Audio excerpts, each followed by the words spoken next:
I can do it. I don't always lose my voice. Every time even in a 60 we thought wars, everybody always always lose my voice. That's way too much. Whiskey. Yeah, whiskey, that too. All right, we're starting. Welcome, everybody. We're so glad that you're here. I'm Amanda Smith with Lubbock Liberty, co-founder. We've had quite a few workshops. This event is a little bit different. It's a very special event because we're in this venue and we're collaborating with Republicans Against Marijuana Prohibition. And so I'm very glad that you're here because of it being such a special event. I'm going to introduce Zoe Russell with Republicans Against Marijuana Prohibition. And here is Zoe Russell. Hi, everyone. Here, I'll go in spotlight. Hi, thanks so much for being here, everybody. My name is Zoe Russell, and I'm the Assistant Director of Republicans Against Marijuana Prohibition. I just want to thank everyone for being here, especially if you disagree or agree or however you feel about this topic. The people that founded RAMP and myself and the people that are members now just feel like it's one of those issues that get swept under the rug. It's one of the issues that if a lawmaker sees me walking down the hallway in the Capitol, they turn the other way because they just don't even want to talk about it. And I don't think that there's anything Republicans should be afraid of in talking about marijuana. It's just an educational opportunity. Even no matter what happens with marijuana, we should always be open to educating ourselves about the risks and rewards potentially from this plant. So RAMP was founded by Ann and Bob Lee, and I don't know if any of y'all know Ann or Bob. Bob recently passed away at 90 years old, and their 64th wedding anniversary is coming up on April 8th. So we love Ann, and she's plugging along strong. She's 85, and she's a force to be reckoned with, has been a Republican since the 60s, since Goldwater campaign, and in the early 90s, her son suffered a workplace accident that put him in a wheelchair as a paraplegic. And he, in the hospital library, did some research and found that cannabis, marijuana, could help with muscle spasticity and nerve pain. And so he started using marijuana. And he told his parents that marijuana was medicine for him. And it was a shock to Ann and Bob. They did not want to believe him or agree with him, but they did some research and they trusted in their son. And they learned that what they had been told about marijuana was not the truth. So in 2012, Ann was she was asked to fill in at a conference, and on the panel she discovered that I think 3 of the 5 panelists were Republicans, and she is a very, very proud Republican and thought this is not something that jives with Republican politics of small government, fiscal responsibility, and personal liberty. So she came up with the idea of RAMP, and it sort of modeled after LEAP, Law Enforcement Against Prohibition, Republicans Against Marijuana Prohibition. So for a couple of years, it was her and Bob with their brochures in Harris County politics everywhere in Harris County politics. Everybody knows them. And they were RAMP. So a little over a year ago, myself and the president of Houston Area Republicans, John Balcom, who's our political director, thought this is such a great idea. This is sort of a low-hanging fruit policy-wise. In Texas, 0 to 2 ounces of marijuana possession is a Class B misdemeanor. You are arrested, taken to jail, and you can have deferred adjudication, you can do probation, or you can have a finding of guilt, or the DA can dismiss the charges. But you end up with a criminal conviction, a Class B misdemeanor that can really hinder your life. And to me, it just doesn't seem to be effective at reducing marijuana use or effective at helping somebody get their life off track if they are abusing drugs. So that's kind of what we're working on in Texas. We're not working on legalizing marijuana in Texas. That is not going to pass the legislature anytime soon, and we have time to wait and see how other states are looking at it. We've got 4 states with recreational marijuana now, and I'm sure there'll be ballot initiatives in 2016, and probably we'll get a few more. So what we're talking about in Texas, I have a list of bills up here, and whenever the event is over, or whenever we have a break period in the middle, y'all are free to come up here and grab some of this material. I have a list of 11 of the bills that have been filed regarding marijuana in Texas. None of the synthetic marijuana stuff is on there because RAMP is not supportive of synthetic marijuana. We think it's very dangerous and think we support the laws that are passed every year trying to block the chemicals that are extremely dangerous. But these bills are filed regarding marijuana. Some are medical, some are criminal justice issues. The one bill that we're working really hard behind is changing 0 to 1 ounce of marijuana possession from a Class B misdemeanor to a civil penalty. So it'd be a fine of about $100, and you would not have a criminal conviction on your record. Many states do this already, and they passed those laws in the 70s, and they have not seen an increase in teenage use relative to other states that have really harsh penalties. What it boils down to is teenagers are dumb, whether it's a civil penalty or they get arrested. And they're not really reading the penal code to figure out whether or not they want to go out with a joint in their pocket. Rick Perry himself said we shouldn't ruin a kid's life for a joint. So I just want to say the reason I chose to show Reefer Madness, and we'll watch just a clip of it, we won't watch the entire thing, but we'll watch a good portion of it, is to show what the hype was around marijuana when in the 30s, when they originally had the first federal law against marijuana in 1937, which was the Marijuana Stamp Act, which was a tax. So it said that marijuana could only be used for medical purposes, and not only that, but the physicians that used it for medical purposes had to pay a very prohibitive tax. So it basically was the first law to prohibit marijuana. The representative for the American Medical Association at the time testified against this bill because marijuana had been used, cannabis had been used as medicine for so long before that, thousands of years, and the innovation, we were just beginning to scratch the surface on marijuana, and that's turned out to be the case, where the medical benefits of marijuana are one thing that we're really passionate about, obviously with Ann's son Richard. And I'm not sure if many of y'all know, but Israel has actually been the hub in the world of medical marijuana research. In 1964, Raphael Mechoulam at the Jerusalem University discovered that THC was the compound in marijuana that produced psychoactive effects. And after that, the National Institutes of Health, our own tax money, was funding his research in Israel on medical marijuana. He discovered that THC would help increase the appetite for cancer patients and act as an anti-nausea. And then his researchers later in years discovered cannabidiol, what we call CBD, which is no psychoactive properties, which is a neuroprotectant. And it turns out that our government has a patent on cannabinoids, and I have a copy of that patent right here. I don't have extra copies of it, but I can show you. And that was filed, I think, in the 70s. So our own government has been very interested in medical marijuana, but meanwhile they keep it as a Schedule I controlled substance, which means the law enforcement tells the medical community this plant has 0 medical use, and you're not allowed to prescribe it, you're not allowed to recommend it to your patients. So that's the world we live in right now, and I have a lot of passion for the medical side of things, and I hope that that we can put aside the controversy of the word marijuana and start looking at the science behind it and the real policy goals. And again, I really appreciate y'all being here. And we have this literature up here, and I guess we can just go ahead and start our show. Thank you guys.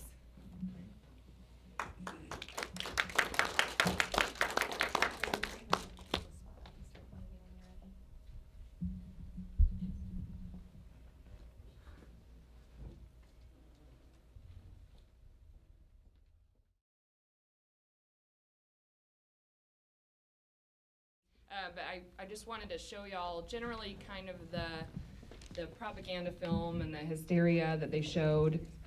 Again, we do think there are risks to marijuana use in RAMP. We don't think that it's perfectly healthy. We think that the way that we're controlling it right now, the system that we have, creates more problems than it solves, and it hasn't kept marijuana off the market, hasn't kept marijuana out of our high schools. I went to school at Auburn University. I'm from Houston originally, went to Auburn and then moved back to Houston. And at Auburn, I went to school for economics. And we have a very free market think tank there. And I was lucky to have a very free market education in economics. So I've always thought, why are we creating black markets? And black markets have a lot of issues to them. So I was very excited when Texas Tech got their free market institute, because that's the same vein of school that I studied, and I know it's rare in the field of economics.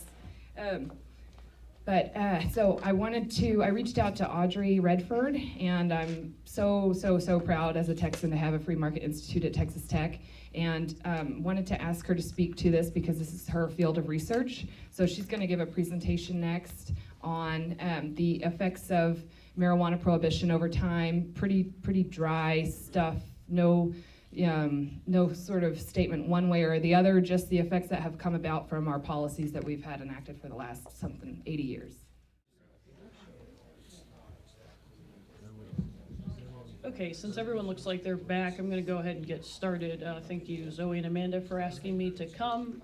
My name's Audrey Redford. I'm a PhD student at Texas Tech University in the Department of Agricultural and Applied Economics, and I also work as a graduate research assistant at the Free Market Institute. So as Zoe mentioned, my dissertation is actually on the unintended consequences of the war on drugs. So this is what I research all the time, every day. So basically today what I wanted to do was talk a little bit about unintended, move this way, okay. Oh, it's fine. Talk a little bit about means-ends analysis, which basically means that I'm gonna make an argument that isn't a moral one, it's not an ethical one. It's just simply stating that policymakers have intended goals when they enact laws, whether it's related to prohibition or taxation or any type of regulation. They have stated goals in mind. And so I'm just simply asking the question of if the means or the laws that are enacted are sufficient in obtaining those goals. So I'm not adding any sort of like value judgment into this. I'm strictly taking the stated goals and then saying, okay, well, did the rules and laws that we implemented or policymakers implemented actually achieve those? So I will definitely not be making a moral or ethical argument. I'm an economist, that's not what we do. We can talk a little bit about some of the different things during the panel session. If people have moral qualms, we can maybe discuss those. But it is a value-free science, and so that's what we're gonna talk a little bit about today. Okay, so the main unintended consequences that I wanna focus on are the following, the goals that are often stated. So usually it's a public safety and public health argument. We want fewer crimes committed. We want less violent criminals. And from a public health perspective, addicts, we don't want people to be harmed by using drugs. There are spillover effects on the general public. So for example, in the Reefer Madness film, an individual driving while under the influence, whether it be marijuana, alcohol, or any other substance, these have negative spillovers on others. How do we minimize those? And then the last one, usually in the public health arena, is the elimination of risky and dangerous drugs. This has been a constant throughout state level and federal level drug prohibition and taxation. It's seen by policymakers that drugs are dangerous, which oftentimes they are. How can we eradicate a market of these substances? So basically, I want to look at, has drug prohibition been successful at achieving these goals? So the two main laws that I want to talk a little bit about, these are the two that like drastically changed the history of drug policy. The first one being the Harrison Narcotics Tax Act of 1914. This is an area that I do a lot of research in, and it was the first federal taxation act of multiple drugs at once. And the goal of it, as it was actually stated in the law that was passed, was to bring drug transactions into the light of day. So very long story short, they wanted to get rid of peddlers. They wanted to, policymakers wanted to know more about the supply chain of how individuals were getting the drugs that they were using. And one of the components of the law that was passed had to do with doctors not being allowed to prescribe to known addicts for the purposes of maintenance, which basically means if there is an addict, they can't be prescribed. Most of the talk was related to heroin. They can't be prescribed heroin to maintain an addiction such that they do not go through withdrawal. We're going to talk a little bit about some things that happened that actually resulted in the opposite taking place. But the other big one was the Comprehensive Drug Abuse Prevention and Control Act of 1970. So before Zoe mentioned that marijuana is a Schedule I drug, this is the law that implemented scheduling in the United States. There are 5 different categories, and the different categories have qualities about them related to accepted medical use, propensity for addiction, and a few other qualifications. And the emphasis of this was to create a safer environment for addicts and to distribute information.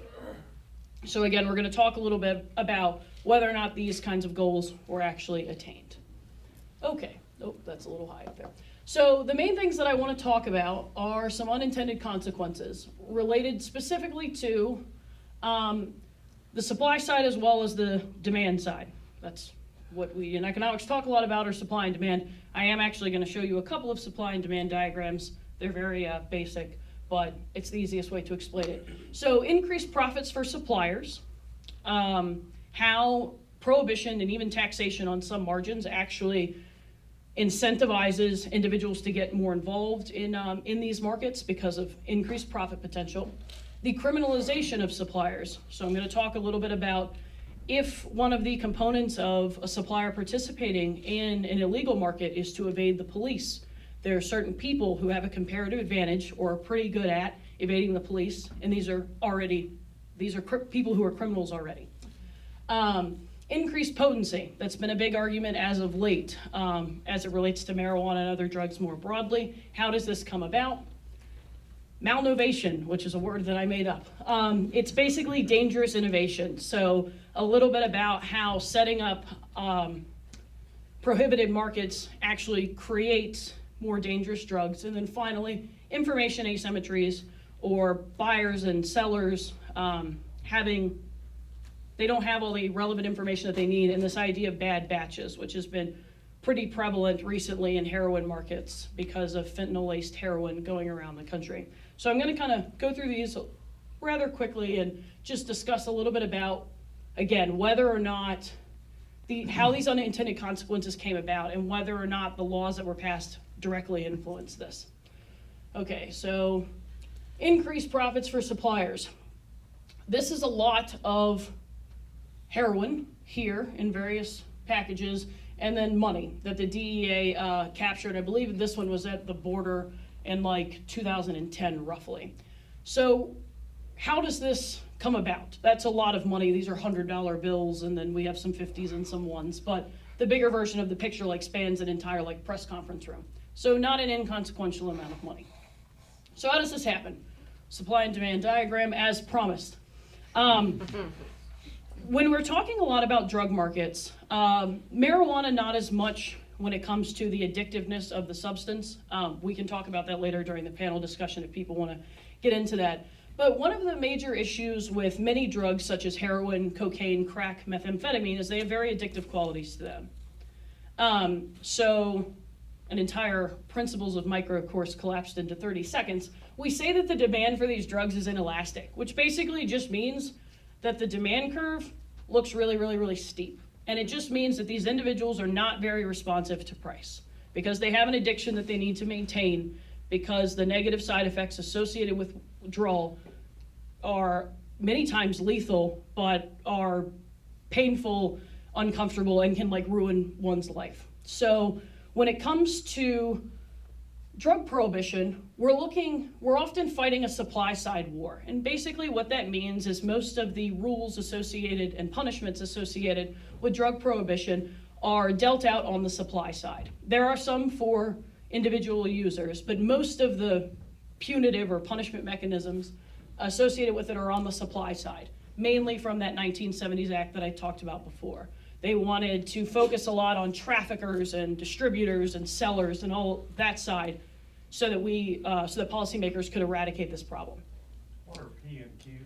Price and quantity. Thank you for asking that. So this is the price axis over here. So like how much, whatever quantity of we're talking about, so we could talk about marijuana or cocaine in some sort of weight, how much some level of a drug is going to be sold over here. So we could theoretically say, if we're looking at marijuana, 10 ounces to be sold at $500 or something like that. Okay, so what we're going to look at is basically when we have prohibition,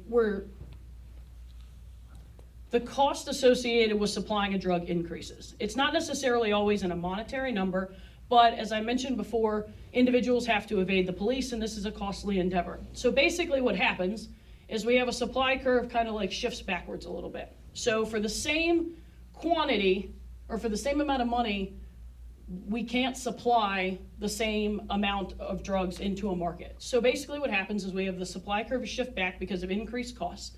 And what we see is that The quantity in the market, so the number of drugs being distributed throughout the United States or anywhere, drops a little bit, but the price, again, because this demand curve is the way that it is and these substances are addictive, goes up quite a bit. So basically, general gist of the story here is that prices are going to go up dramatically, but the quantity that's actually available in the market doesn't really change that much. It might go down some, but not very much. So what ends up happening is that this is kind of like a profit opportunity available for people to get into the market. And at the same time, if you are taking an addict of heroin, for example, they're now paying more for the same amount, usually, because there's usually a relevant range that individual users use each day. Now, per unit, per ounce, or however we want to measure it, the price has gone up. So if we want to take this to another parallel, is that now it's just a greater percentage of their income that they're spending on their drug habit and less on other things like food, shelter, safety, clothing, caring for their children, and things like that. So once we have this profit incentive available, we start to have some shifts in suppliers. So for those of you that watch Breaking Bad, I'm kind of asking the question of how did Walter White, who got into methamphetamine trade, go from this guy to that guy? So if you watch the show, there is a progression of the criminality related to Walter White. Another way to put it is basically how did markets go from this in I think this was in 1904, roughly, where if you wanted to go and purchase any level of heroin or a lot of drugs that are prohibited today, you could go to a pharmacist and you could order it there or you could get it from your doctor. And now we have scenarios that kind of look like this. So basically, as I said, profit potential increases, and we have this comparative advantage thing. So in illegal markets, in order for an individual to be successful, you have to evade the police. Who is good at evading the police? People who've already been doing it for a very long time. So what happens is that we see in alcohol prohibition as well as in drug prohibition a lot of overlap with organized crime or gang-related crime, because these individuals, like I said, have a comparative advantage in evading the law, and they do so very well, and it's not that difficult for a supplier that is already breaking the law in multiple dimensions to add just a marginal other thing that they're doing that isn't, that could get them in additional trouble, but they've already committed several crimes, so that additional level of crime is not that great. We also see a problem in settling disputes. So for example, if there were two of you in this room who were in charge of rival drug gangs, and someone stepped on your turf, or they started to sell their product in your general area, and you had some sort of relations with them so that this wouldn't happen, but you wanted to make sure that they never did that again. You can't go to your local civil court or your local police officer and say, hey, I had this jurisdiction where you were selling heroin, marijuana, or whatever. Can you please enforce my jurisdiction? You will get in trouble, they will get in trouble, and it just won't work very well. So these individuals have to find alternative means of settling disputes, and it generally leads to violence. And violence for two reasons. Violence sends a message, not only to the person that has done you wrong, but to anyone else that would ever try to do you wrong. So in a lot of movies related to alcohol prohibition and to organized crimes and mafias, the various stories about breaking kneecaps with bats, that sends a signal not only to the person whose kneecaps have now been destroyed, but to anyone else to suggest that do not cross that organized crime family because you will incur a cost associated with it. Now, Walgreens and CVS do not have this problem. If a pharmacist at CVS went and broke the kneecaps of a pharmacist at Walgreens, we would be telling a very different story. So I'm suggesting here that it's actually the criminal element associated with drugs being illegal that leads to crime in other areas, not that the drugs themselves actually lead to the criminal element. Again, if people have questions about this, we can talk about it a bit more in the panel. Increased potency. So this has become a major topic recently, again, associated with marijuana as well as heroin and cocaine markets. As we can see here, starting down, if you can't see this, this is approximately 1960, and this goes all the way up to 2011. We've seen a pretty drastic increase in the potency or the THC level of marijuana, but this non-psychoactive, so the CBD thing that Zoe was talking about here that has a lot of positive health effects for certain individuals hasn't really changed that much. The reason for this is a twofold argument, and it's basically that drug punishments are associated with weight, so that Q thing that we were talking about on that bottom axis earlier. Very seldomly are punishments delineated on some level that has to do with potency. It's a detection mechanism. So Border Patrol is concerned with the weight of drugs that might be in an individual's car, and they administer the punishment accordingly. So traffickers, producers, sellers all have an incentive to minimize the weight that goes across the border, the city, how much they actually physically hand someone, because if they're caught and the weight is smaller, that's less punishment. So how does a producer or trafficker manage to keep weight down but also keep their profits at the same level? It's an increased potency story. So over time, particularly in heroin and cocaine markets, Border Patrol seizures have said that potency has gone up quite dramatically because it's cheaper for them to move more potent drugs across the border and then have them cut, which we'll get into in a minute later, or diluted later in the supply chain because they're trying to avoid a lot of risk. So this is where the increased potency comes from. There are several papers and even books that are written about this very topic. Okay. Malnovation, this is the fun part because this is my big area of research. I want to talk about where all these weird drugs like bath salts have come from. So I make the argument that laws associated particularly with drug scheduling have created incentives for drug producers to come up with these bizarre drugs that are technically not illegal. So the way that drug scheduling works is that there is a list. Originally, it was supposed to be a comprehensive list. That comprehensive list has tripled in size. So I guess its efficiency at being comprehensive was a bit limited. So drug entrepreneurs have an incentive to do several things when they're faced with punishments, again, that are dealt out based off of this list of known drugs. The big one being find other drugs that aren't on this list and start to produce those. So there are three different ways that this can happen. The big one is to experiment with illegal drugs that carry shorter prison sentences. So marijuana is a Schedule I drug. Heroin is a Schedule I drug. Cocaine is not. Fentanyl, which is another opiate, or on some margins a substitute for heroin, is not. They were Schedule II and III respectively, which means at face they are associated with less punishments. What happened over time is that fentanyl, PCP, cocaine, methamphetamine, and other amphetamines from a production side became more profitable because there's less risk and costs associated with getting caught if they're not technically illegal yet. So there would be no premise for someone to say, you will now go to prison for however many years because they aren't technically illegal. And so what has happened is drug producers have specialized in these various areas, and then basically law enforcement is simply responding to this malnovation or these innovations in these markets and can only make them illegal after something bad has happened, is generally as the case progresses. The other two options are basically to distribute drugs that aren't illegal yet. So ecstasy became very popular in the 70s, which was right around the time the Scheduling Act that I mentioned was passed. Ketamine, GHB, MDPV is spice, and K2, and then methadone. These are other drugs that are associated with sometimes concert scenes and the younger crowd. But all of these were around in various forms, but they weren't scheduled. So they became, from the producer's perspective, a profit maximizing industry to get into. And then the big one is modifying drugs that are already illegal. So Molly today is not the same that Molly was in the 1970s. And basically what has happened, and synthetic marijuana is another example of this. Drugs that are already illegal, producers have an incentive to slightly modify them just so much that they're technically not illegal anymore, and then continue to sell them on the market as whatever the previous drug was.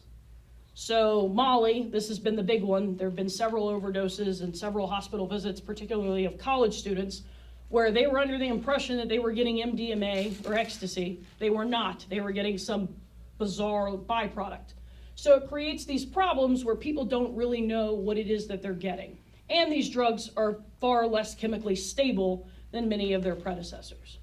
So I'm suggesting here that it is the prohibition laws that have actually incentivized this type of production, or what I'm calling malnovation, so dangerous innovation. All right, and the big one at the very end that I want to talk about is the information asymmetries and bad batches. So as I mentioned, people are under the impression that they're getting one drug and they're actually receiving another one. There's very limited recourse. So I mentioned before that suppliers of drugs will often get into fights and disputes that are violent because they don't have another option. Consumers are also suffering this. Consumers, if you were to go to Target and you bought, let's say, a panini presser, and the panini presser did not work, you have some options to go back to Target and return it. Or if they duped you in some capacity, you theoretically, though it would be very costly to do this, could go to a local court and say, I would like to sue this individual for selling me a product that they knew was faulty. Or even if they didn't, they won't accept in a return because we've had some sort of information problem.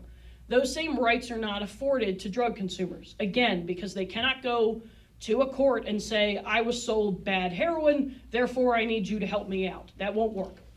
I'm sure the judge can talk about why that wouldn't work at all. So it's hard from the supply side, it's hard for suppliers to even know a lot about where the drugs came from before they got there. So we talked before about diluting drugs and potency.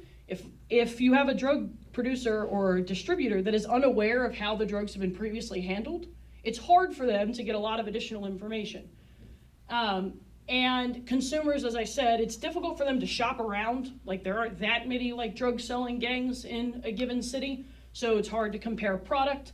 And then they have limited recourse. So they are kind of at the behest of the supplier because they have very limited outside options and ways to kind of verify the product that they have received. So I would also make the argument here that with the bad batches and information asymmetries, we've actually made drug consumers worse off because we have limited the options available to them to seek out any sort of assistance if they are sold something that is bad. And policymakers have also incentivized this trajectory of moving into more dangerous drugs and more riskier scenarios. All right, so to get at the couple of questions to kind of leave lingering for a little while, particularly going into the Q&A component, are there actually fewer crimes? So if we've talked about this violence component, are there fewer violent criminals? Or is it possible that drug prohibition has actually incentivized criminals to become more violent and for more violent criminals to get involved in larger drug selling enterprises? Are there actually fewer addicts? The problem with this is that we don't know the counterfactual, so we don't know what would have happened had we not ever had prohibition, but the numbers are still rising. They definitely didn't go down.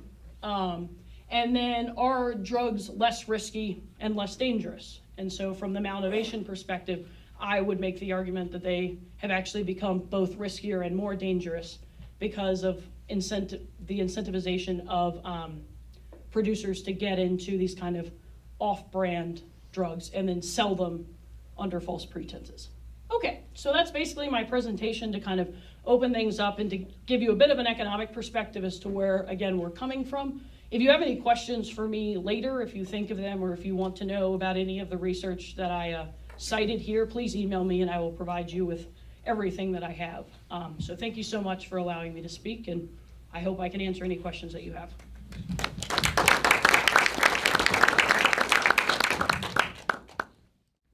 Let me turn this on first so that way it'll work better. You talk loud enough. Alrighty, we're going to move on to the question and answer session with our panelists. You already know Audrey Redford, research assistant with the Free Market Institute at Texas Tech University. And I would like to introduce Judge John Delaney. Judge Delaney served in the 272nd District Court in Brazos County, Texas for 16 years. and from 2001 to the present time as a senior district judge on child abuse and neglect cases. These years on the bench have produced 565 jury trials and thousands of bench trials. Delaney has managed a solo mediation and arbitration practice since 2001, in which he has helped to resolve hundreds of cases from child custody to professional negligence. From 2008 on, Delaney has been a member of Law Enforcement Against Prohibition, recognizing that arresting for small amounts of marijuana comes with expenses for police hours in processing the arrest, court time, jury time, jail space, and other limited resources. So without further ado, I'd like to ask our panelists to come up to have a seat on the stage for me. Judge Delaney, Audrey. Audrey, thank you. No, go ahead. I meant Zoe. Zoe's going to be walking around, so if you have questions to ask, just hold up your piece of paper, your little sticky note, and she will come and pick it up for you.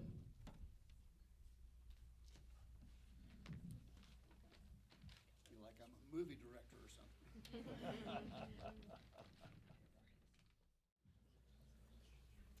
Okay, we've got several questions to ask, so make sure that you hand your questions in, that way that we can get to them. If we find that there are any duplicate questions, so if there's something that we've already seen here or asked, then your question, your specific question may not get asked if we have something similar. We may run into a situation where we may double up the questions, but y'all just let me know if we've already answered that. All right, what I'm gonna do is I'm gonna start asking the questions, and then we'll just take turns. So we'll have each of you address those questions.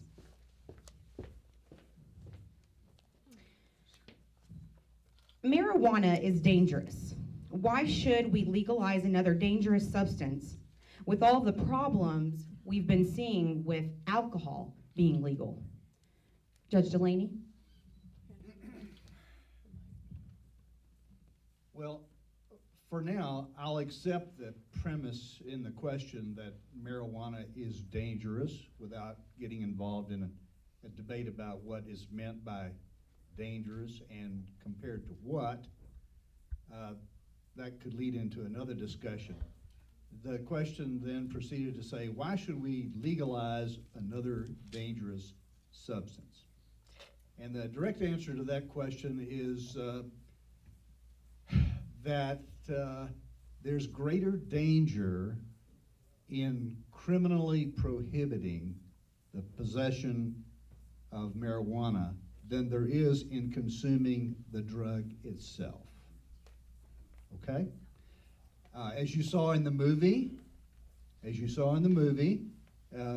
was a little subtle, but people are making money in that movie by providing marijuana to high school kids in one way, and grown-ups, adults, in another way. You notice that May, the woman in the apartment, along with Ralph, I think it was, Jack, he had high school clientele, she had grown-ups.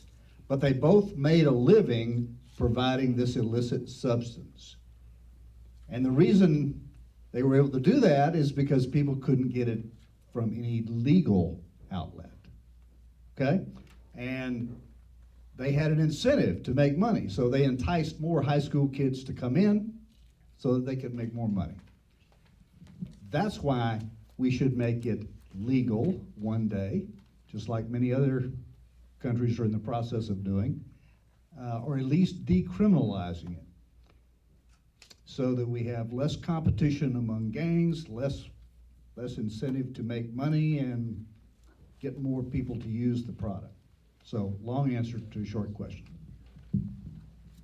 Thank you, Judge. Audrey? I don't think I have anything drastically different from what the judge said, but I wanted to emphasize, particularly on the component related to alcohol. There's a lot of evidence from the period of alcohol prohibition that the entire alcohol market and then spillover effects to the general public were actually pretty substantially dangerous. So again, as I made the comparison between like CVS and Walgreens, you don't have generally now Specs or some other liquor store in the area having like a shootout in the street. But that is actually possible and historically accurate, that those things happen in scenarios, again, where criminals are involved in an enterprise where it only becomes advantageous for them to be in this enterprise because it's illegal. So it's not so much a, oh, we legalize marijuana tomorrow, everything will be perfect. It's the question of, is prohibition going to create a lot more negative side effects than decriminalization, legalization, or leaving it alone, so to speak. So that's the relevant perspective I believe that we should take when we're looking at this, is not, well, if no one used marijuana, everything would be great. Okay, maybe. But the fact that people do, how do we best minimize all the costs, not only to ourselves, but to others associated with this, since there are a lot of negative externalities or negative spillovers that affect all of us on some margins. May I add something? Sure, absolutely.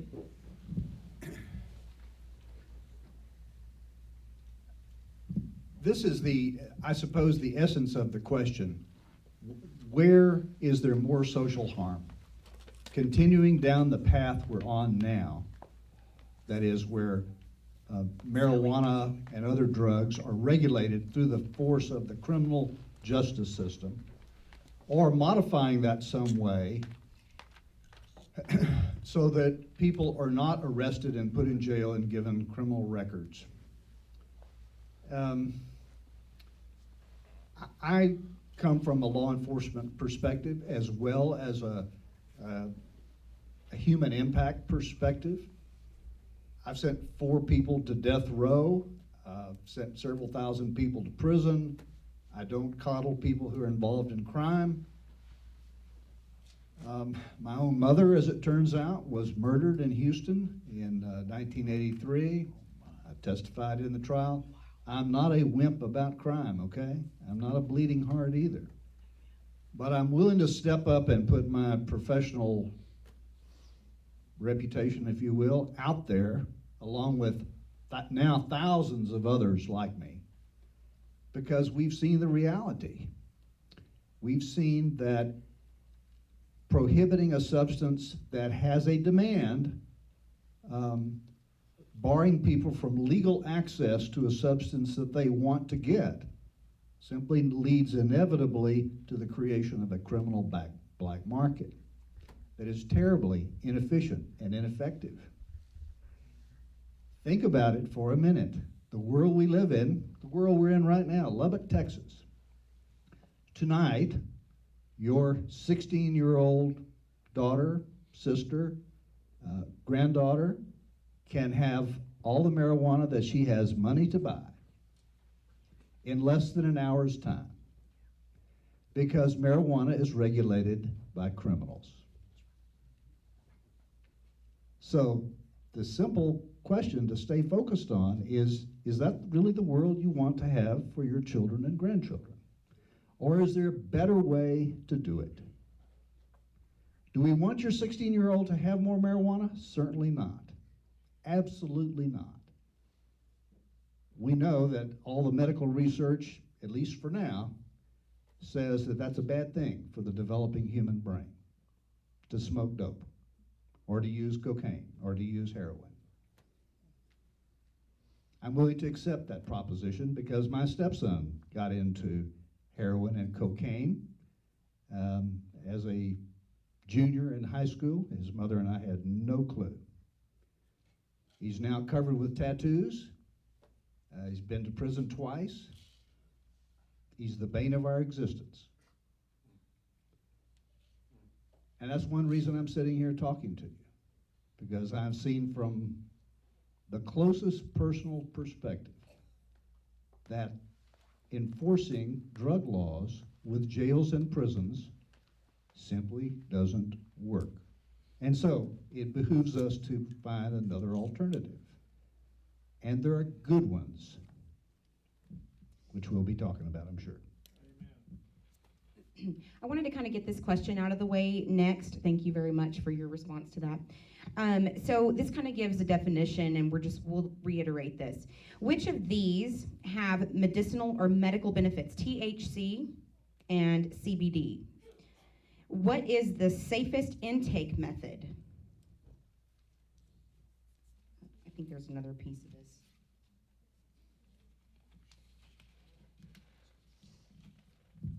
Sorry, I'm operating off of. Can we just start to deal with that? I think that's pretty much says it all. Yeah. Okay, what is the safest intake method, and which of these have the medicinal values? As for the medicinal values component, it depends upon what the ailment is. So THC, there have been several studies related to things like post-traumatic stress disorder and various other kind of neurological components that deal with psychoactivity, that THC has shown to be helpful, or at least in a lot of cases not harmful. I am not a medical doctor, so I will not pretend to be, but from the studies that I have seen, THC has had positive impacts on a lot of these various ailments or conditions. CBD is also helpful, but for different things. So I think we talked before about like muscle spasms. There have been a lot of things associated with actually an interaction between THC and CBD for things like phantom leg syndrome and several other, again, various ailments. So they both do, it just depends upon the problem that we're looking at. And then that's all that I will say, at least about that component.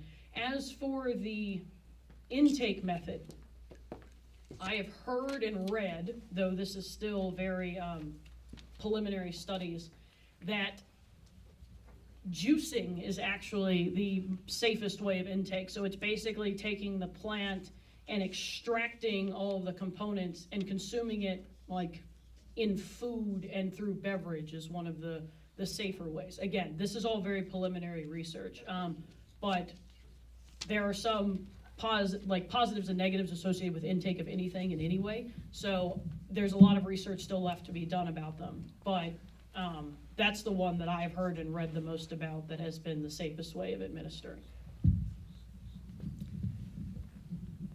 I have no idea.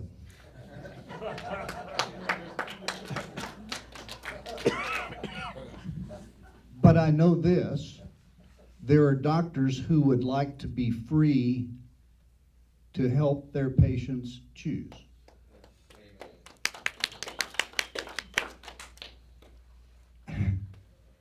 And I ask you,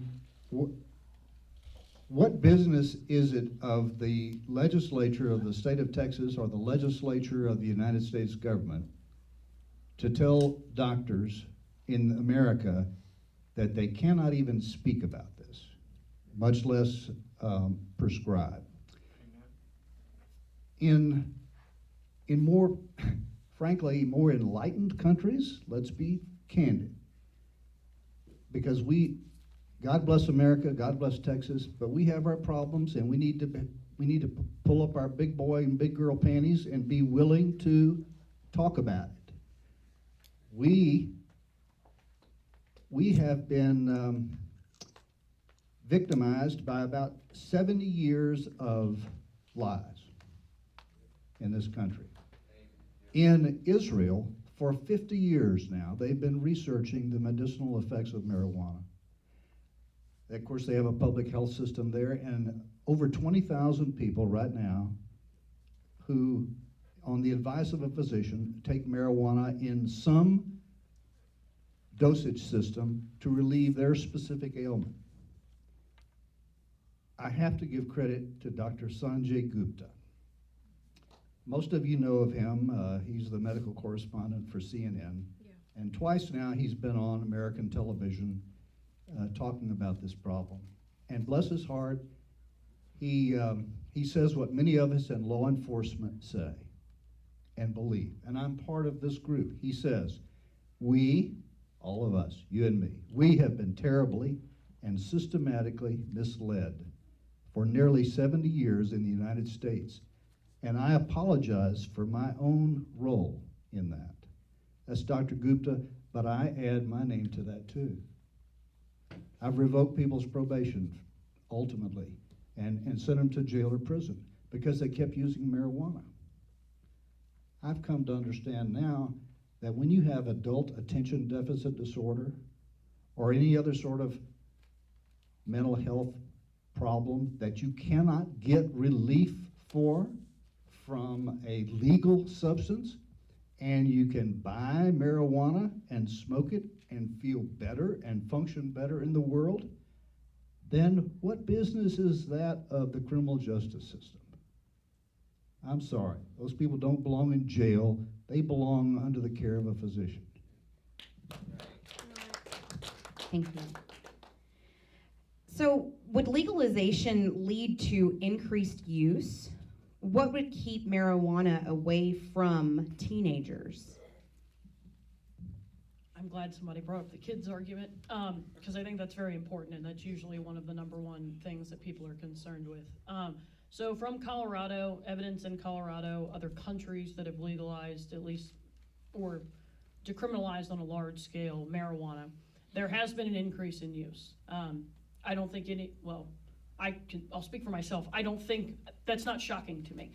You take away the penalties associated with using a substance, and it also becomes cheaper. People might be more inclined to use it or substitute into it from using other goods.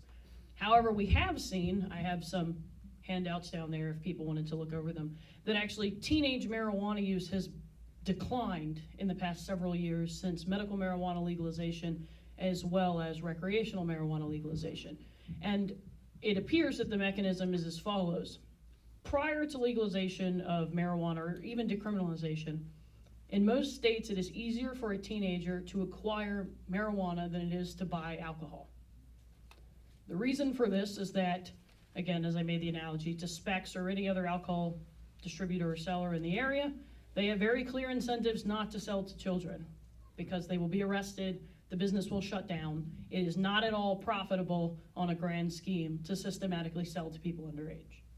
If you have people who are criminals, who are already breaking the law, who are selling marijuana, selling to someone that's a teenager probably has some negative payoff if they're caught for it, but relative to the other crimes that they're committing, not that substantial on their trade-off scale. So generally we see that criminals are okay with doing it. If we watched the video over here before, already breaking the law, what's breaking the law one step further?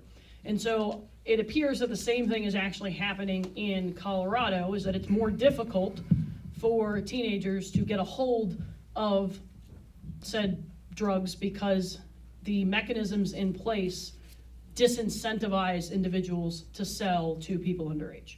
So again, we're looking at kind of an incentive trade-off here, and since a dispensary does not have the incentive to sell to someone underage because they could potentially get shut down, you tend to see that use numbers drop off. We don't have to depend on or rely upon our own personal opinions, and you don't have to listen to our personal opinions. We have some evidence.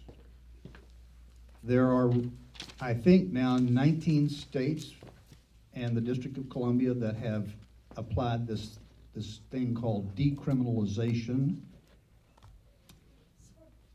which is one of the ways of reforming marijuana laws. That means instead of being arrested, you get a citation, and it usually does not become part of your criminal record, okay? So that's one reform measure. There are roughly 23, I think, states now that have voted in medical marijuana to some degree or another, plus the District of Columbia.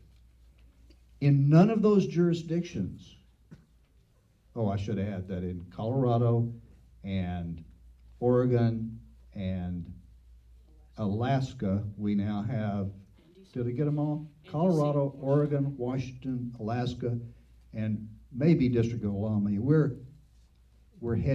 have already passed so-called recreational marijuana with some form of government regulation to access. In none of those jurisdictions, here's the evidence, in none of those jurisdictions is there any evidence that adolescent marijuana use has increased. If any of you have a study that proves to the contrary, bring it to me and I'll eat my hat. So that's the evidence. It doesn't result in more kids using drugs. The reality is that most kids don't care what the law is. They're going to do what they're going to do. And so I'll stop there and wait for the next question. Okay, so children who would just like to, oh, I'm sorry, that's.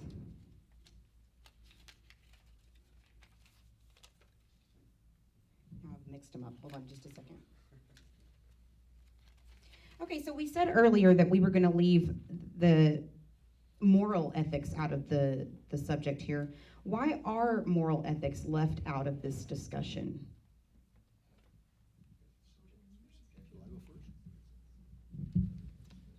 I think that morality and ethics are inherently bound up in this discussion, because we all owe it to the present generation and the next generation, as well as ourselves, to create a better world, or at least not damage what we've been given. Okay? I'm an adult Sunday school teacher now for about 11 years, and I've been through the New Testament Gospels several times looking for other subjects.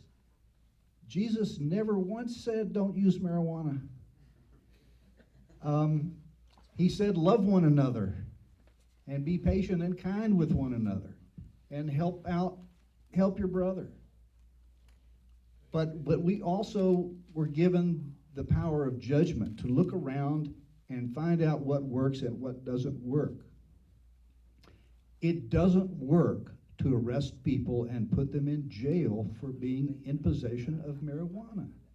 Now, I know this is very hard for some of you to accept, because like me, you have been raised along with a couple of other generations that have heard nothing except marijuana, bad, drugs, bad, evil, arrest them, put them in jail, because that's what we do with people who traffic in bad and evil.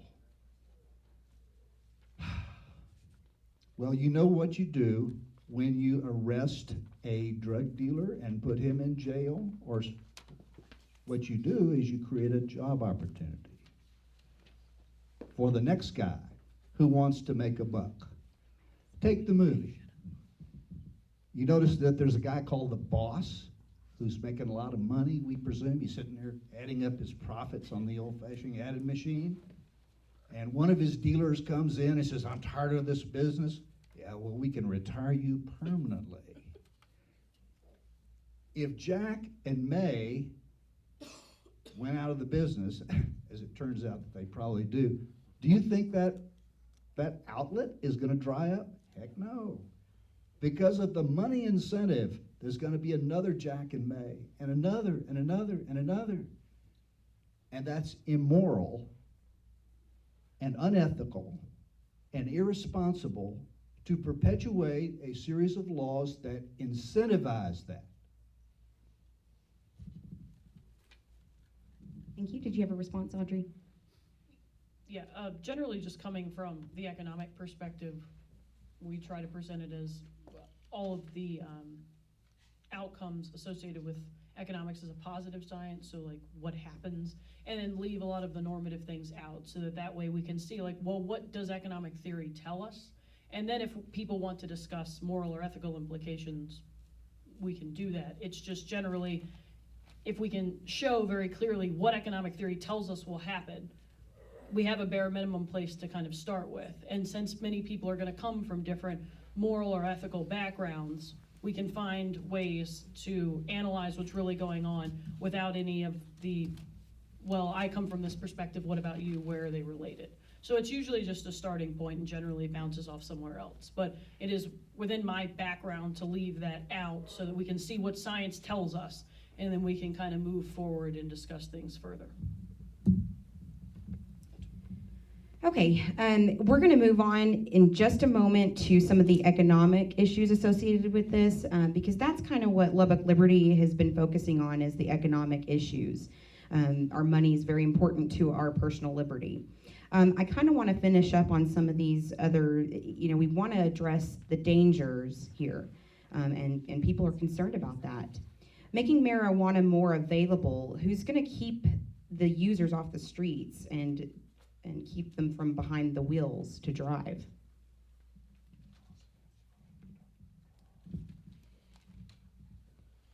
Okay,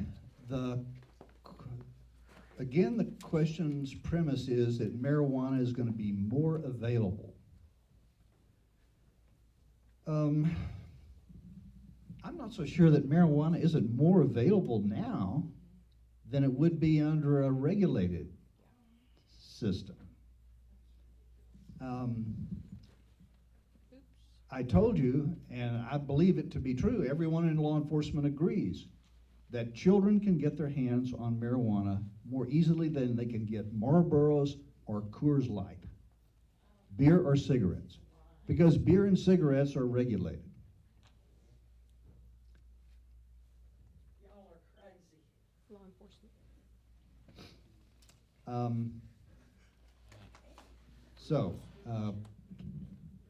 I encounter that from time to time, and that's okay. Some people have extremely strong feelings about this subject, and this is an example of it. And it's understandable, and it's a reality that has to be dealt with. But people don't want to listen. I don't want to demean the attitude expressed by that lady. She's lived a lot of years, and she's entitled to her opinion.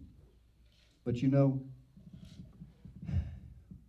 there was a time when that reaction would have come from someone listening to a person like me sitting here saying, I have evidence, shocking evidence, that the earth is not flat.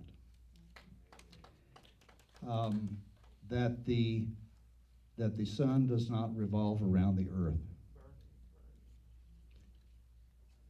I go back to the movie one more time, and I'm not doing a good job with the question, but the movie is fascinating to me. Notice what the high school principal said. What we need above anything else is education. We need education. He didn't say more laws, more jails. He said we need compulsory public high school education.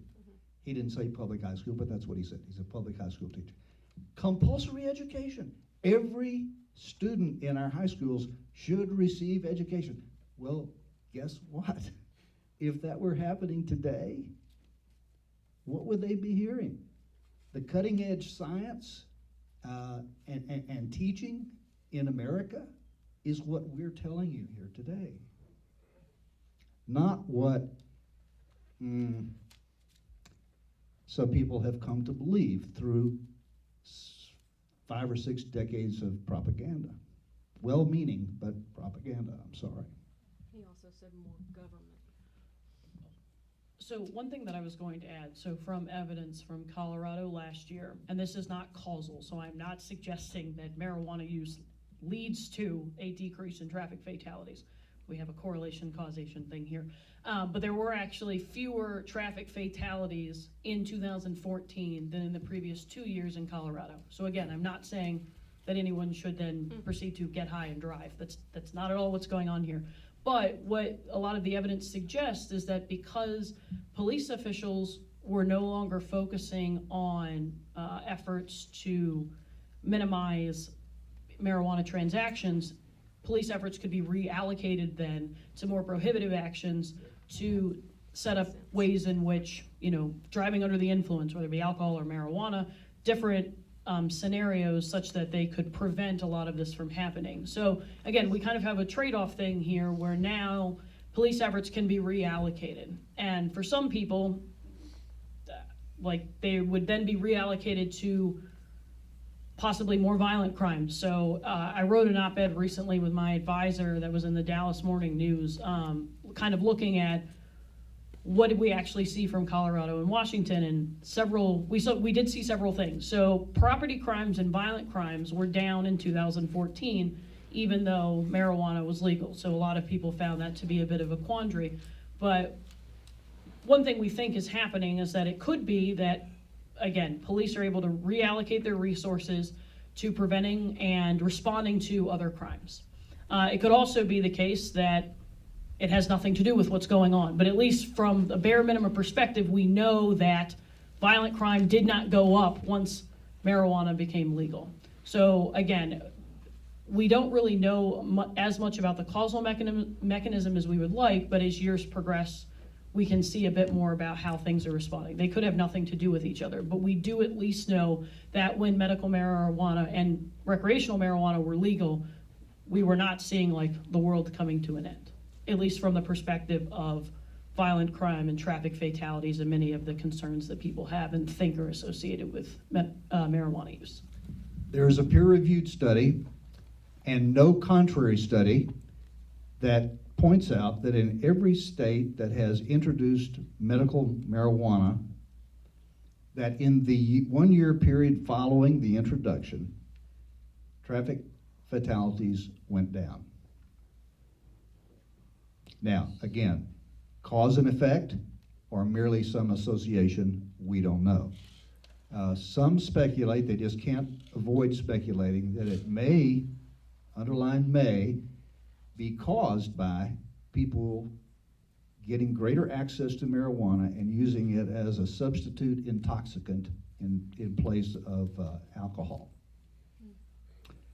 But there certainly is no spike in highway fatalities following marijuana reform that anybody can point to. I can tell you just anecdotally that I have tried hundreds of DWI cases, felony DWI cases. In not one was marijuana a part of the evidence. It was all about beer, mostly, and occasionally hard liquor. I've been handed a question, so out of respect to the organizers, let me hurry up and punctuate and answer this question. It reads, does LEAP, that's the group I'm part of, Law Enforcement Against Prohibition, cops and judges, okay? Does LEAP support, quote, I'll call it urinalysis testing by employers and by high schools, of high school students? Does LEAP support employers giving urinalysis tests to screen for alcohol? I'm sorry, for marijuana, or high schools? Frankly, I don't know the answer to that question. What LEAP mainly stands for is getting the criminal component out of the drug world. I can tell you from some personal and professional experience, that it seems to be an unfortunate fact that before you can get a job stocking shelves at Walmart, you have to give a urine screen that proves that you have not used marijuana in the last 30 days. I'm not sure what the risk is that Walmart perceives there. They're not alone. Most employers have the same thing. A drug-free environment. I'm still trying to figure out whether there's some federal law that is at work here or not, or just simply private insurance. I haven't been able to figure that out yet. As far as high school students,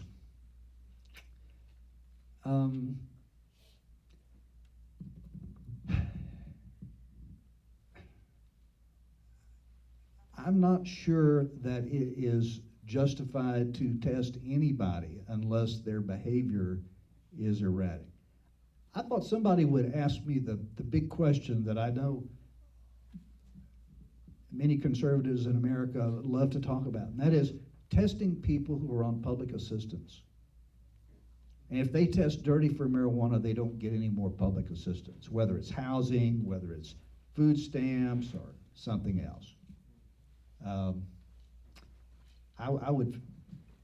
against that. I think that's bad public policy. As soon as they start testing all of the people elected to Congress or to the Texas Legislature and remove them from office, then maybe I would be in favor of it. And judges, and policemen, and doctors. You know, they don't give these drug tests to people who cut your chest open and give you a heart operation. They do not. But as soon as they start to function inadequately, they're going to hopefully jerk their chain. Okay, that's a roundabout answer to your question. Thank you. Alrighty.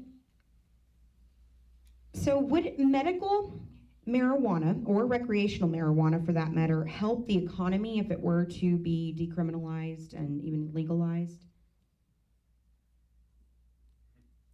You want to shoot for that question there? I guess I don't really know what by help the economy we mean.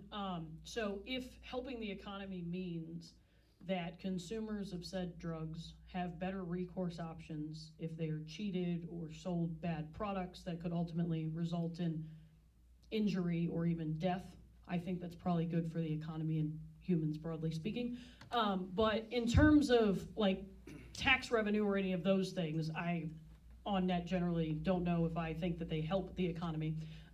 If you think that tax revenue is important, there have been lots of people who estimate that Texas would actually be the third highest marijuana revenue extractor, for lack of a better term, if medical and recreational marijuana were to be legalized in the state. California would be first. That's not entirely unsurprising. But now there are people like Chris Christie the other day who said that taking said money out of the economy is like blood money because it would be at the sacrifice of our children. Again, we've addressed to some degree the children concern. So if you think that that is good for the economy, then that evidence has been kind of, those estimates are available. And there has been a lot of evidence in Colorado that they are now sending back pot refunds to citizens of the state because the government collected more money than it thought it would. Unemployment rate is down primarily from the fact that more dispensaries opened, but also that these relations regarding urine samples and what it means to be a marijuana user has changed slightly. So people are able to be employed if they have used marijuana in the past week. So again, those things could be considered positive. I just am a little unclear as to what help the economy means, so I'm not avoiding your answer, I don't know what that means. But those are the big economic implications. What's the cost of the war on drugs? Oh, the cost of the war on drugs. So if we were to add in, well, it depends upon, again, what you would think a cost was. So Salaries. if we have, I would agree. I would agree that salaries are often a component of it. Housing people in prison, so about 48% of the prison population in the United States is related to drug crimes. We have a deficit. There are about 10% of the entire U.S. prison population is violent criminals. The remainder have either some combination of them or financial related crimes and other things. So Border Patrol increases, so salaries paid there if you consider that a cost. DEA salaries, if you can, again, consider that a cost. All of the money that goes into actually prosecuting an individual, so all of the tax dollars with. Give me a percent GNP number. Afghanistan, there's another one. Yeah. So. Short answer. Well, that's the thing, is that we don't really know because we're trying to get, it's about, well, yes, but I need all the relevant inputs in order to get an accurate estimate. It's about $17 billion over the past decade that's been associated with the cost of the war on drugs. So what's the math? What's the GNP? Come on, give me a number. What percentage of Percentage of GNP is devoted to the war on drugs, do we know? Does it make a difference? Yeah, Well, I'm sure to me it does. Well, it's a whole bunch. I'm one of those conservatives. Like It I could said- probably go 2%, that's a huge anywhere number. from 0.5 to probably 4, depending upon how you want That's to a describe huge- those costs. That's a huge number. I agree. The Yeah. figure that I hear is 50, Thanks. $50 billion a year from state and local law enforcement, prison, and so forth associated with the war on drugs. Now, let me weigh in on the economy a little bit. This is a true story from my own personal experience, my own eyes, my own ears. I finished the War on Drugs talk one day at this Rotary Club. It turns out it's my own Rotary Club that I've been a member of for a long, long, long time. And two of my Rotarian Club members came down to talk to me afterward, and they told me this story. One young man has a small business, home health care agency. He said, we found this young woman we wanted to put to work, and we brought her in and put her through our training course, and she was terrific. And we were all set to go, and our insurance carrier came back and said, I'm sorry, we cannot bond her. All your employees had to be bonded to go into someone's home to give them health care. Well, why not? Well, because when she was 18 years old, she was found guilty of possessing marijuana. Well, what's the rest of her criminal record like? He said. Well, she doesn't have any. That's her only criminal offense? Yes, that's right, but our underwriting policies prevent us from bonding her. So you can hire her if you want to, but you're going to go naked. When she goes in, if something happens, blah, blah, blah, and we won't be responsible. So he didn't hire her. So, cost of the economy, she's not earning $40,000 a year and paying income taxes that are withheld and contributing to the Social Security Trust Fund. She's got some other kind of job that may or may not have taxes withheld, right? She's in some different type of economic system to earn money to pay her rent and buy food for her and her children.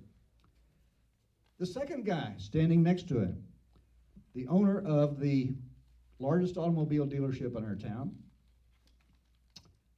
said, we had a young man that went through our mechanics training program. He had some good automotive background, but we put him through a training program. We were all set to hire him. Our workers' compensation carrier said, you can't hire him because he had a marijuana conviction when he was 19. Now, both of these fellows, unsolicited, came down and told me this story. That's in Bryan, Texas, on an afternoon, and there were other people in the room that might have had the same story. These two guys had the courage to come down and tell me. So, let's speculate. Is that a story that goes on here in Lubbock, all over the state of Texas, all over the United States of America, because of the hysteria about marijuana? Of course it does. What about the people who sit in jail and lose their job and have trouble finding another one? What about the people who get a marijuana conviction for a teaspoon or less of marijuana?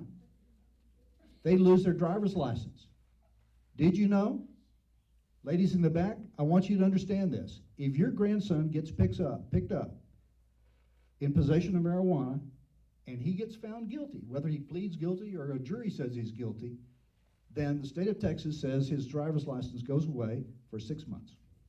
Automatically, no discretion whatsoever on the part of the trial judge to waive that. The state of Texas says, as a matter of public policy, we don't believe you should be driving a car to work, to school.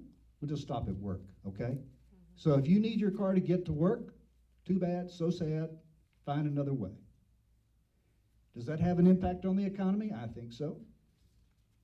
So the answer is the current public policy on drugs, including marijuana, is a negative, to me, economic force. Speaking of taxes, I have some numbers for you. I read about this stuff a lot. In the state of Colorado, an accepted figure is $50 million in 2014 of tax revenue, 50. Now, what would that mean for Texas? Well, Colorado has about 5 million people. We have about 27 million people. So take their 50 and multiply it times 5 for us, and you get $250 million of tax revenue. Will that last forever? Who knows? Is it better than getting zero You understand that marijuana is out there and it's still being used, it's still being bought and sold, it's just not taxed. So it costs us, you could figure, $250 million here in Texas in lost tax revenue. Now, it sounds to me like that's part of the economic effects. Thank you. So, did asset forfeiture come to be because of the drug war? And will it continue after decriminalization?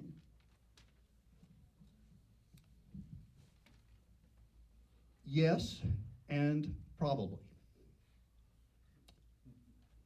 Asset forfeiture is one of the tools in the war on drugs. If a guy is driving a Cadillac Escalade selling drugs to high school kids, whatever, and we catch him in the act, and they're going to take his car, and they're going to take all his cash, and if they, well, and they probably should. I'm all in favor of that. Should they be able to do it with virtually no burden of proof to prove that he was really dealing drugs? No. These are separate things, you know, they really are separate things. And I don't have all the answers to those questions, and I shouldn't be opining about them, but let's take one step at a time. If you see a wrong, if you see an evil, go after it. And make sure that by correcting it, you're not creating another evil. And we see no evil in decriminalizing marijuana up to a certain amount. And I could go on and on, but that would be unfair. Let me let others talk. Okay, I know I'm jumping around a little bit here, but I wanted to make sure that I get a broad coverage of your questions. Shouldn't we spend more time researching marijuana, marijuana's medical benefits before we let patients use it? Who wants to touch on that first? Yes or no? Well, part of there's a profit and discovery incentive that kind of gets built into that. So, yes, I think that research is a good thing. I do research. Granted, it's economic, it's not medical, but I find research to be very helpful. The trade-off is that if you were to have an individual with a terminal illness that wants to seek out using medical marijuana to make life easier, should they, and this gets into a normative thing, so I'll pose the question to you all, should they be told no until we find out more about it, or should they have the freedom to make that decision on their own? Should they be able to accept at face value what the known evidence is and the fact that we don't know a lot about it to allow them to use it? I don't know. That's a moral question, so we would probably have a variety of opinions on that. So I think that, yes, research is good, but there's a trade-off component that's kind of built into that. This happens not just with marijuana, it's a lot of different drugs that have to be run through trial phases and testing. In the interim, it's probably not the case that no one is suffering from whatever those ailments are, so should those individuals have the freedom to use them if they are aware of all of the risks associated with it. So I don't think that there is a black and white answer to that, in that, oh, well, we should wait until evidence. So what happens if, like, what is the burden of proof, I guess, is the main question. Do a certain percentage of people have to live a certain number of years after that, or it's unclear where that point should be. So I would then say that it would make me feel more comfortable to allow those with more knowledge about the scenario to be the one to make those decisions. So doctors and the patients that are immediately affected by many of these problems to make those decisions, rather than someone that is very far removed from the scenario and isn't working with all the relevant information. 23 states and the District of Columbia, give or take. Half the states in the United States of America answer that question no.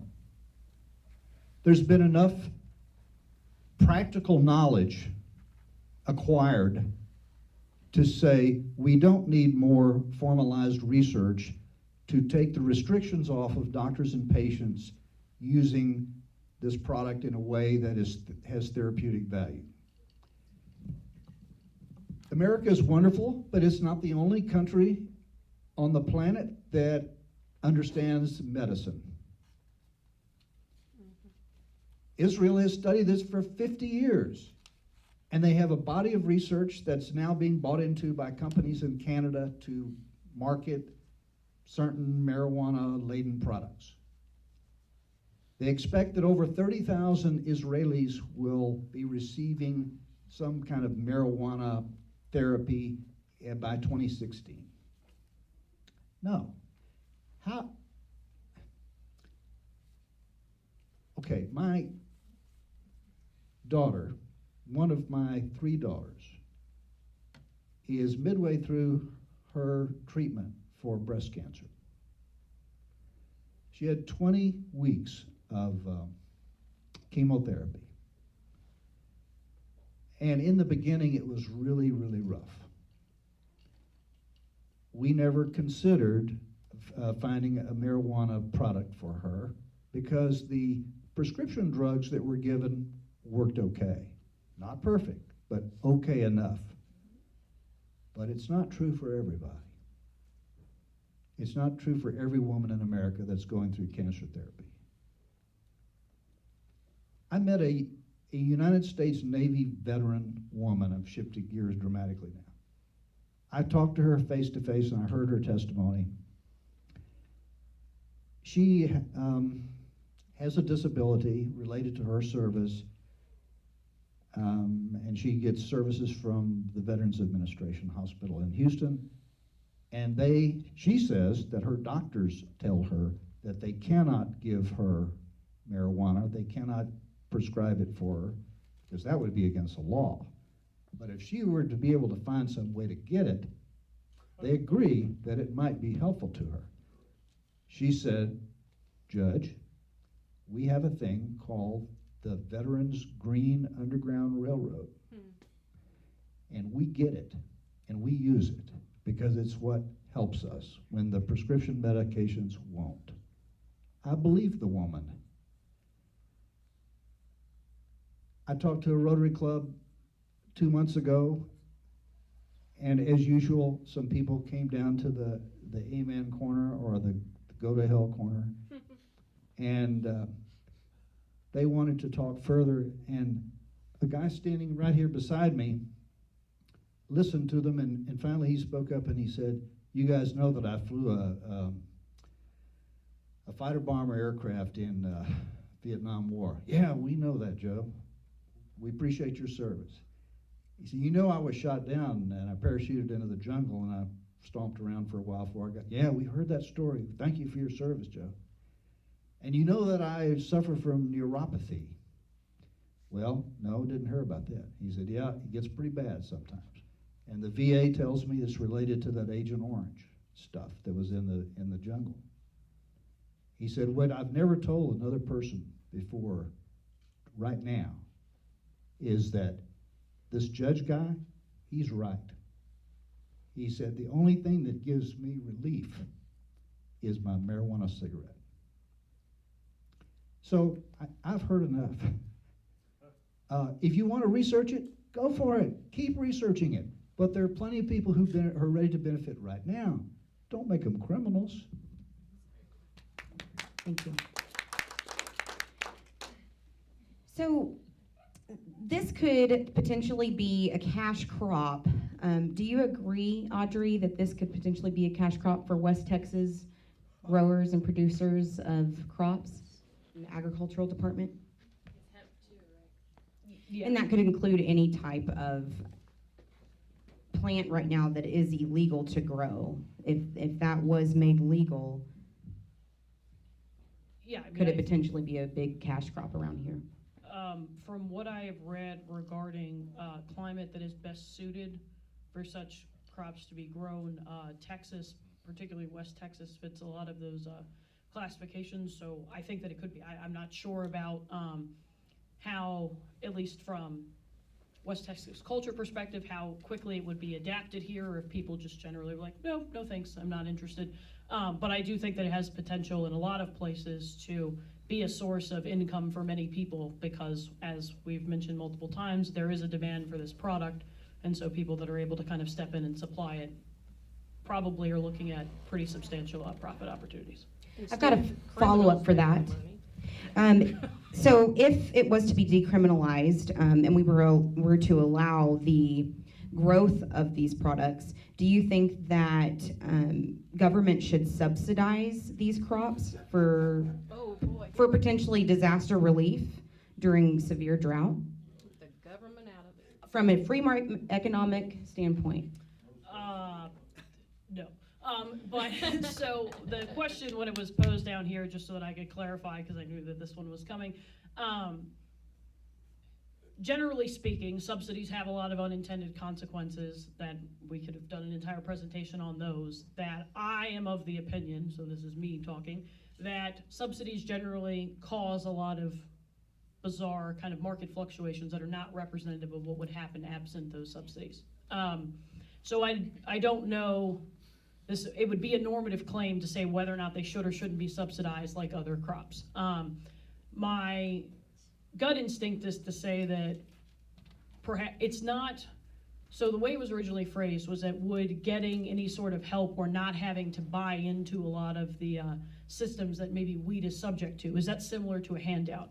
I don't agree. I think that not a tax break is not the same thing as getting a credit towards you. It is, in my opinion, the regulation on the other side that's the distortionary component, not the fact that whatever industry may or may not be subject to whatever the same regulation provisions are.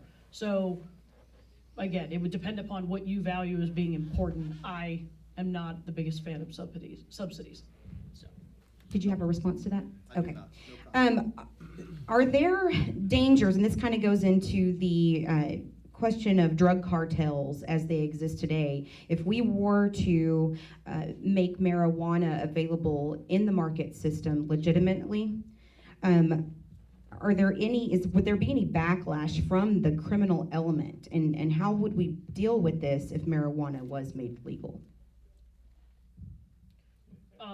Well, on face value, I guess there's nothing like theoretically that would stop that from happening other than whether or not the incentives make any sense. So when Colorado legalized marijuana, we did not see like the Sinaloa cartel bring up hitmen to like take out all the dispensary owners. Like that didn't happen.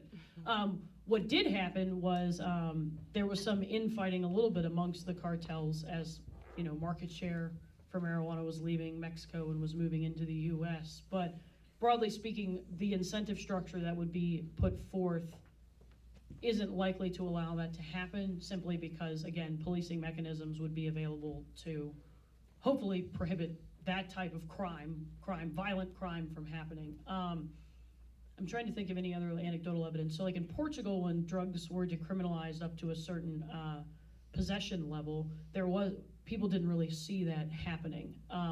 And there's not a lot of evidence, empirical evidence, to suggest that that would actually manifest. What usually happens is the people that are in charge of cartels are not dumb. They have moved generally into other products. So they realize now, and there's a lot of evidence of this, that many of the Mexican drug cartels and Central American cartels are moving away from marijuana production because they know that the profit potential is decreasing and are starting to move into other substances. So we can maybe talk about trade-offs there, but at least relative to marijuana retaliation, we haven't really seen that, again, because the incentives are not quite aligned in that way. Okay, sorry about that. I did receive a lot of comments. We're going to ask one more question here. There were lots of comments that came up to me, and those are very valuable. So we definitely want your comments to be heard. We just don't have enough time, so I just wanted questions to come through. If you would like to make any comments to the panelists or any of the organizers here, please come up to us after the event, and you can give us your comments. The last question that I have, actually did not decide upon yet. Zoe, would you like to pick the last question? If there was anything that you think that should have been covered that wasn't, maybe?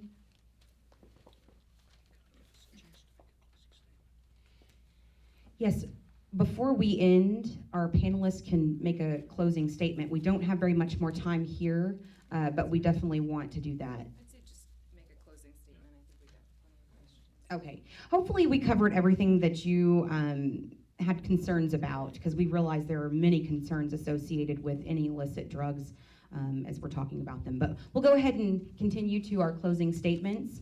We'll go with Audrey Redford first, and she'll give hers, and then we'll move on to Judge Delaney. And again, thank you all for coming. And I'll step down.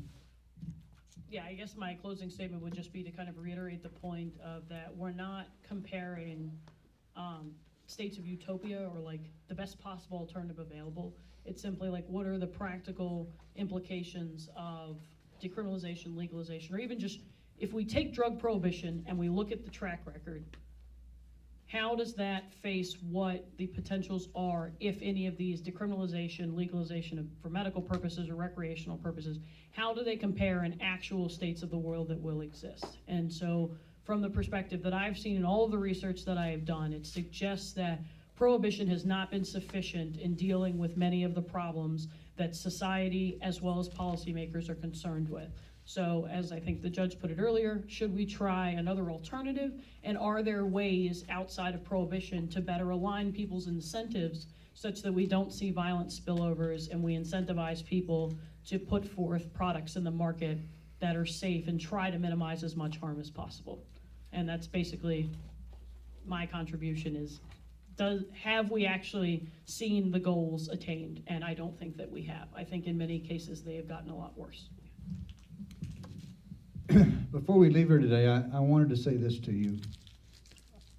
I've given a bunch of speeches about this topic, and invariably somebody says, well, what could I do? I appreciate you coming to talk, and this is very interesting, and I want to do something. What do I do? And, of course, the classic comments are write your legislator, and I stand behind that. Mail counts. If you feel as passionate about this, or maybe just a little passionate about this, don't let it die with you. Go and do something with your hands. Type an email. They read these things, actually. People read them for them and report to them, and it makes a difference. Another thing you could do is to sign your name to this form that's circulating around the audience that's going to result in people sending you emails, probably asking you for money. And you can choose to give or not. It's up to you. I've had a lot of people sign these forms, and none of them have ever told me that the IRS came and audited them as a result. So don't worry about that. Second thing I want to tell you is that this is something that is going to happen. It is definitely going to happen. It's happened in roughly half the states. It's happening in countries around the world. And we have some polling data about how people feel in Texas. People were asked about this thing about decriminalization. Would you be in favor of that for small amounts of marijuana? Give them a ticket instead of taking them to jail. And 2 out of every 3 people who responded to that said, yeah, I like that idea. The vote is 2-1 in Texas that they want that, okay? But the people in Austin, they're not sure of that message. I think they're more worried about the 1 than they are about the 2. In the same poll, people were asked, how would you feel about medical marijuana, essentially, with a long, detailed question, a fair question. Again, 2-1 in favor. And here's the bombshell. How would you feel about legalizing and regulating marijuana like we do alcohol? 2-1, yes, okay? That's real stuff. This is the stuff that people predict the outcome of presidential races. Companies use this kind of polling data to make all kinds of hugely expensive decisions. So it's not a frivolous polling result. Now, we are not newcomers to this topic. Actually, there are people who've been around doing this for a long, long time. And it may be shocking to you to hear that in 1972, there was a thing called the National Commission on, I'll find it here in a second, basically marijuana use. The National Commission on Marijuana and Drug Abuse. President Richard Milhouse Nixon appointed that commission to go and study marijuana and confirm his decision that drug abuse was public enemy number one, and we ought to have a massive federal campaign to address it. Well, he appointed Governor Schaefer of Pennsylvania, a longtime Republican friend of his, and unfortunately, this commission reported back. The criminal law is part of their official report. You can find it online. The criminal law is too harsh a tool to apply to personal possession, even in the effort to discourage use. The actual and potential harm of use of the drug is not great enough to justify intrusion by the criminal law into private behavior, a step which our society takes only with the greatest reluctance. We now know from the Nixon tapes becoming public that outraged President Nixon, and he called up Governor Schaefer and said, "You're making a terrible mistake here because we're going to pass this law and y'all are going to look bad as hell." So, again, scientific inquiry, which what this commission engaged in, and social science inquiry did not get in the way of what was perceived as good politics. I'm going to say one more thing and then I'll be quiet. I think it is useful when you're talking about all this to consider the pedigree, the roots, if you will, of our current system.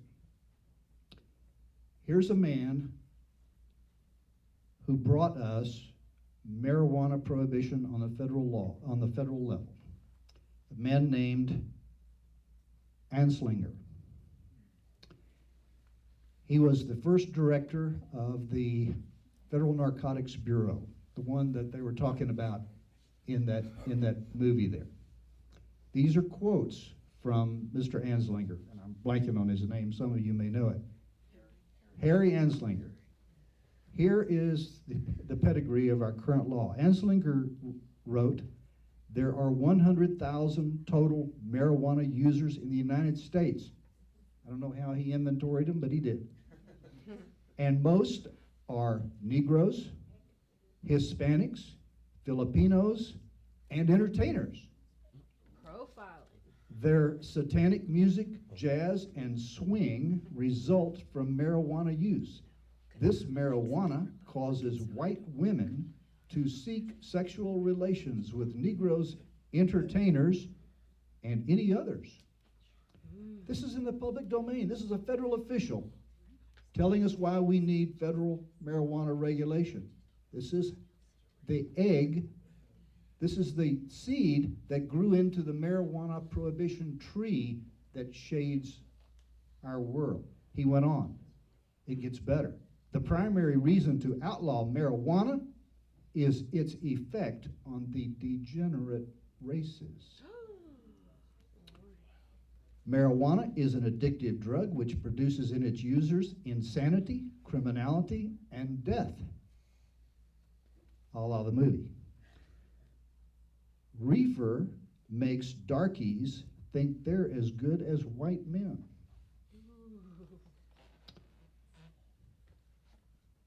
Marijuana leads to pacifism and communist brainwashing. You smoke a joint and you're likely to kill your brother. Note pacifism and kill your brother in two different sentences. Marijuana is the most violence-causing drug in the history of mankind. So, that's why we arrest people and lock them up, because of Harry Anslinger's science. Wow.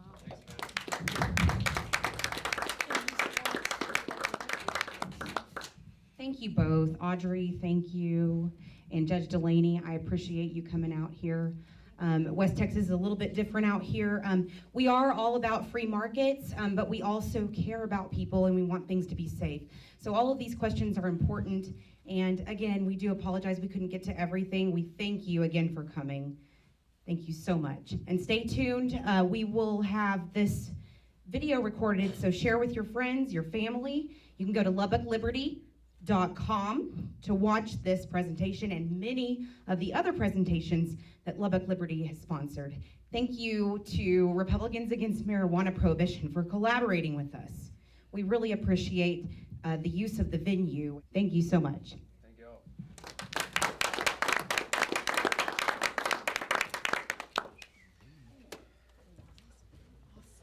Okay, come and get us. Thank you for joining in.